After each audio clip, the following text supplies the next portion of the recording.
first topic being discussed today is Scottish independence. The question really is, should we stay or should we go? Now that Scotland has developed an administration, what if anything would be gained by full Scottish independence? It's over to Speaker 1, Joan Taylor. For as long as but 100 of us remain alive, never will we on any condition be brought under English rule. It is in truth not for glory, nor for riches, nor for honours that we are fighting, but for freedom, for that alone which no honest man gives up but with life itself. That's from the Declaration of Arbroath, 1320. In my opinion, devolution has improved the way that Scotland is governed, but it is not the same as independence. The Scottish Parliament has brought a new level of democracy to our country, but under devolution its powers are limited. With devolution, Westminster has kept control of crucial areas like the economy, taxation, benefits, pensions, immigration and asylum, broadcasting, defence and international affairs. Independence would mean the Scottish Parliament, rather than Westminster, having these powers. This would give us equality with other nations.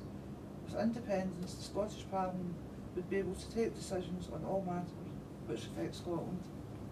It could be argued that the 300-year-old Union is no longer fit for its purpose. It was never designed for the 21st century world. Scotland and England should be equal nations, friends and partners, both free to make our own choices. The Scottish economy has been underperforming under devolution. This is because the Scottish Parliament does not have the economic powers that our competitors have, powers which are necessary to tackle Scotland's cycle of low economic growth.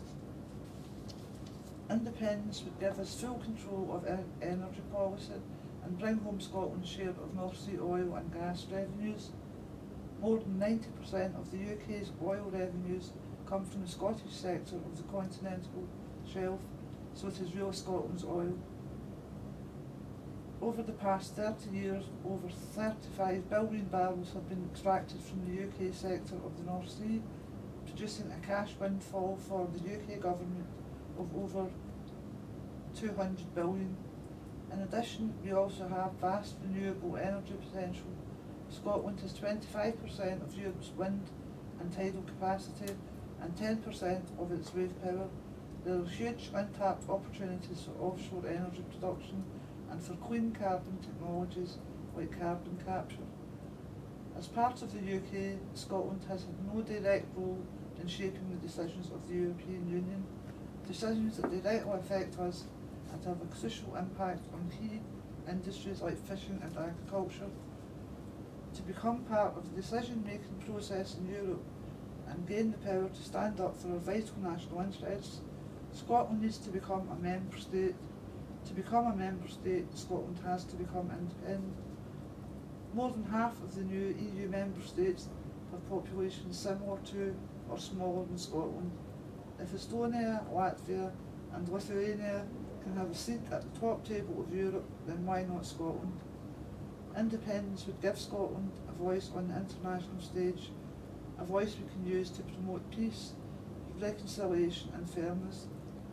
Addressing the party's first conference since landslide election win, the First Minister said Scotland needed independence to realise its potential.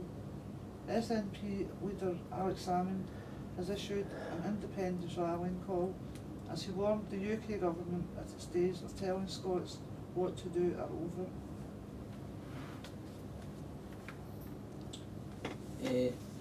As we can see, an independent Scotland would present challenges. Are we ready as a nation to face those challenges? Perhaps a recent opinion poll of September the 5th, 2011, published in the Herald, shows that the support for independence has moved ahead of the opposition to Scotland break away from the UK for the first time in more than 3 years. And for only the second time since a series of polls on the issue began, exactly 4 years ago. The latest TNS BMRB poll shows that those who would vote yes to independence ahead by 39% to 38%. Well, I'm against Scottish independence. It could be argued that Scotland would gain few benefits from going it alone that it cannot already get as part of the United Kingdom. The SNP's victory in the 5th May elections, which delivered an overall majority of 69 out of the 129 seats, means that the party can now fulfil its commitment to push for a referendum on independence. But independence, if achieved, would bring complications, both political and economic. The reality is that Scotland would gain little by full independence. In the modern world, economic sovereignty for small nations, and I keep messing this up that in my man, sorry. I need to actually